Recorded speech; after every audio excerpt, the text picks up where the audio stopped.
Allez, vas-y. Trouver la bonne poubelle pour jeter des papiers, voilà un drôle de jeu. Ces enfants motivés participent à un atelier de découverte du recyclage du papier. Installé sur les bords de Seine pendant Paris-Plage, l'opération est une initiative de l'organisme Ecofolio. Objectif, sensibiliser les plus jeunes pour toucher toutes les générations au geste de tri. En France, un papier sur deux est recyclé.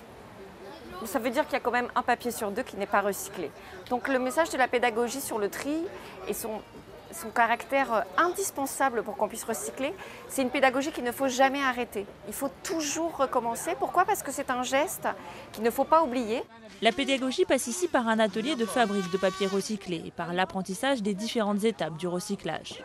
Si ça se recycle, ça continue, on va le mettre dans une machine où il y a du feu, là. Et si ça se recycle pas, ça va dans un autre, ça part dans une poubelle où ça se recycle pas, dans une poubelle normale.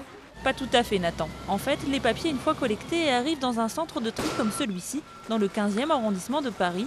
Là, ils vont subir différentes phases de contrôle par des machines, puis ensuite par les mains expertes des opérateurs.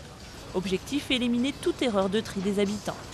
Sur 100 tonnes de déchets qui arrivent dans l'installation, il va y en avoir 70 qui vont repartir vers les filières de recyclage, dont 35 tonnes de papier, qui sont les plus gros volumes. Et puis il va y avoir entre 20 et 30% d'erreurs qu'il va falloir capter sur les chaînes pour ne pas polluer les bons produits. Une fois triées, les balles de papier partent par voie fluviale ou ferrée vers cette papeterie située en périphérie de Rouen. C'est là que journaux, prospectus et autres catalogues vont subir le traitement pour être recyclés. Ce papier-là, qui est réceptionné tel quel, avec ses écritures, avec ses photos, eh bien, va devoir subir une opération que nous appelons de désancrage, c'est-à-dire que nous allons enlever l'encre de la fibre pour créer une pâte vierge, blanche, et produire un nouveau support graphique.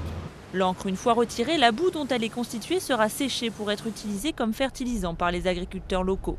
La pâte de cellulose, elle, une fois nettoyée, va pouvoir être reconstituée et séchée pour former une nouvelle feuille de papier. C'est cette imposante machine qui reforme les bobines de papier. Outre les arbres épargnés, grâce à ce processus, on utilise 3 fois moins d'eau et d'électricité pour produire ce papier. Les bobines, elles, vont trouver une seconde vie en devenant le papier de vos journaux quotidiens. Mais il reste encore des progrès à faire. En 2010, sur la totalité du papier produit en France, seuls 37% étaient constitués de pâte recyclée.